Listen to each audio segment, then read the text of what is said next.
Iconoclash. Listen up, brother. Everybody knows that Feudamania is the strongest force in the universe, and you've just stumbled into its beating heart.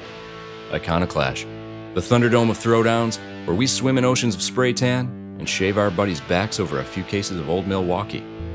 I'm the sweet baby beef lord Johnny Eldritch, here to toss you over the railing and into the underbelly of wrestling's ugliest grudges. Tonight, we travel back to when the madness met the mania, ripping the shirt off a feud that started as a work but crawled into real life like untreated ringworm. The immortal Hulk Hogan versus the Macho Man Randy Savage. This isn't just mega power melodrama. It's a toxic cocktail of paranoia, divorce, and egos, bigger than 24-inch pythons. So tighten up those bicep tassels, take your vitamins, and let's elbow drop into this sweat-stained soap opera. The WWF in the 1980s was a neon carnival of cartoon heroes, where Hulkamania reigned supreme. Hulk Hogan, the 6'7", 302-pound balding blonde bombshell, is the all-American hustler, peddling vitamins, prayers, and Hulk rules to kids, all while dominating WrestleManias. Randy Macho Man Savage, a 6'2", 237-pound sequin-wearing psychopath with a voice like gravel in a blender, is the high-flying showman whose intensity could power a small city.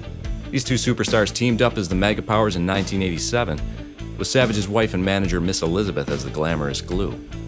Hogan announced upon their merge, Hulkamania and Macho Madness may become the most powerful force in WWF history. Yeah! On screen, it was pure gold. Aligning their two biggest stars created a juggernaut of dominance and popularity that would run wild until jealousy scripted their split at WrestleMania 5 in 1989. Keep in mind, Vince would often push uncomfortable angles based on real-life backstage drama. So what exactly was going on under the surface here? Savage's well-known real-life possessiveness turned their bromance into a backstage nightmare. Savage's paranoia over Elizabeth was the stuff of legend, treating her like a prized possession in a glass case. He'd reportedly lock her in dressing rooms during shows to shield her from the leotarded wolves. George the Animal Steele described the situation, saying, "Honestly, Randy was the most jealous man I had ever met, and it created a real problem. Every night was something different. Randy's jealousy was driving him crazy. There were times when he would lock her in the dressing room. Randy was always screaming at somebody. But Hogan, being the helpful buddy, often nudged her to mingle. Things blew up at a WWF house show in Paris. Hogan's side of the story goes like this. Elizabeth was my manager, and we went into the ring in Paris, and there were no steps. Elizabeth was probably 95 or 100 pounds soaking wet. So I reached over the top rope, reached all the way down over to where she was standing next to me, and grabbed her by the armpits, picked her all the way up, she had a dress on, and put her in the ring." Randy went berserk. Hogan quotes him as screaming, "You son of a bitch! You grabbed her ass!" We walk up and he grabs a headlock on me, but he puts a side headlock on me. I'm hanging in there, and I didn't want my eyeball to pop out, so I grabbed his waist and I squeezed. "Randy, if you don't let go, I'm going to dump you on your head." The tense standoff was diffused, and the match went on. But according to Hulk, he was so angry. The match sucked. We had a horrible match. We went back to the dressing room in Paris, and I walked in, and I said, "Randy, we need to talk right now." So me and Randy went in the back, and Randy apologized. "Hey man, I'm sorry I got mad." I said, "Randy, I'm sorry too. I didn't mean to touch her inappropriately. There were no steps." They apologized to one another, but the seed was sown. The runaway momentum of this seemingly unstoppable partnership had been blunted, and Savage began to view Hogan as a homewrecker in waiting, rather than a trusted teammate. Savage's control freak vibes were unhinged, but who had him pegged as a level-headed and even-tempered guy? He was over the moon about Liz, and judging from how things went for her later on, he may have had some inkling of how bad this story could go. Hogan's motivations are a little murky here, but all accounts seem to indicate that he was in fact playing the meddlesome friend who loved being the hero, rather than having any nefarious intent. There were genuine concerns in their small social circle that Elizabeth was frightened of Randy, and Hogan's wife Linda was pressing Hulk to step in. The bubbling beef stew boiled over in 1992, during Hogan's Miami movie shoot for the Best Picture-winning Mr. Nanny. Hulk and Linda invited the Savages to crash at their pad, but only Elizabeth bites, and Randy takes a hard pass. At some point, Macho decided he needed to get his old lady on the horn, but he couldn't. That wild paranoia took hold, and Randy hopped a plane, jetting in like a missile.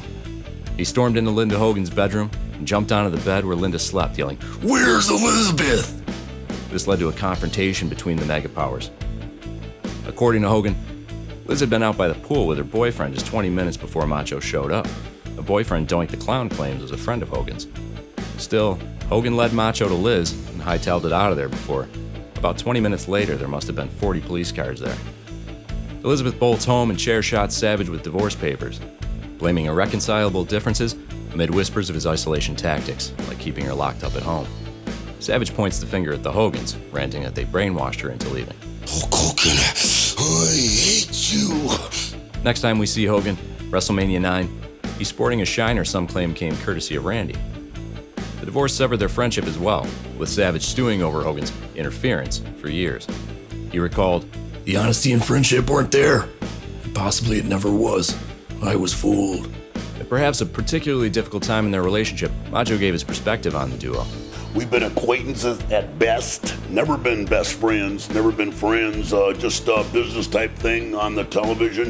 Everybody knows it's sports entertainment, entertaining the wrestling fans. But sometimes what goes on behind the scenes is stronger than the soap opera on the video scope.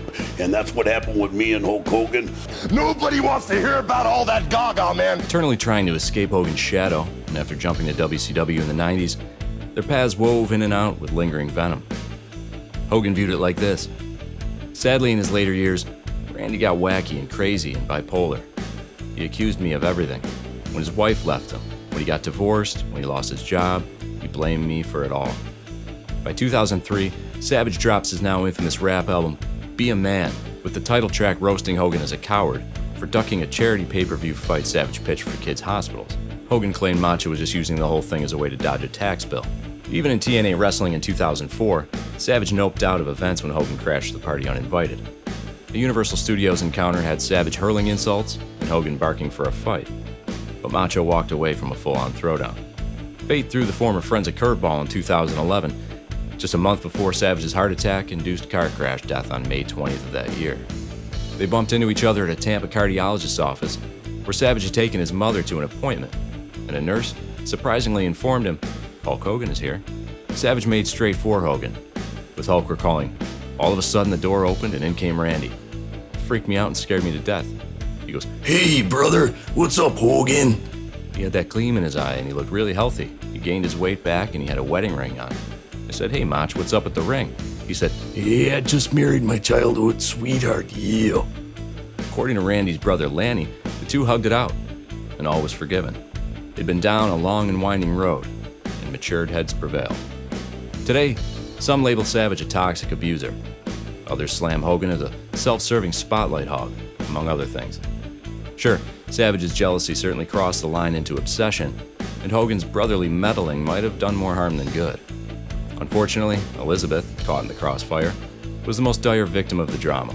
It was, however, her relationship with Lex Luger that ultimately led to tragedy, when she died in 2003 at the age of 42 for mixing alcohol and painkillers.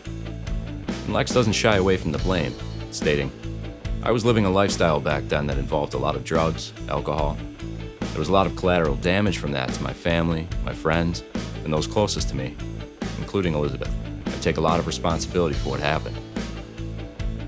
With Randy's death in 2011, fans never got the catharsis of seeing the Mega Powers publicly shake off the bad blood on the big stage where it was born. Hogan posted to Twitter, I'm completely devastated. After over 10 years of not talking with Randy, we finally started to talk and communicate. He had so much life in his eyes and in his spirit. I just pray that he's happy and in a better place, and we miss him. We miss him a lot. I feel horrible about the 10 years of having no communication. This was a tough one. He later reflected, out of all the guys who have passed away, that's the tough one for me, because he was a great person. And with Hogan's recent death, the final word that matters on the subject has been spoken. Hopefully what echoes into eternity isn't their animosity toward one another, the very thing that we're promoting here, or their off-screen foibles. These men, and many like them, entertained and inspired generations of fans, and the toll on their personal lives, their families, their loves, and their longevity is not, to me, a fair trade for fame or fortune. Drop your takes in the comments, feud fiends. Does Savage's manic paranoia blacken his legacy? Did Hogan cross the line into homewrecker territory? Or can we just accept that pro wrestlers are just humans that live in an exaggerated world where everything is inflated, even their flaws? That's all for today. Join us next time when we dissect another star-studded spat that'll make you glad you're not famous. Have a good day, or go practice atomic leg drops till you shit out your tailbone. It's your choice. Like us. Subscribe to us. Submit to us. Until next time, Feud Fiends. This has been Iconoclash.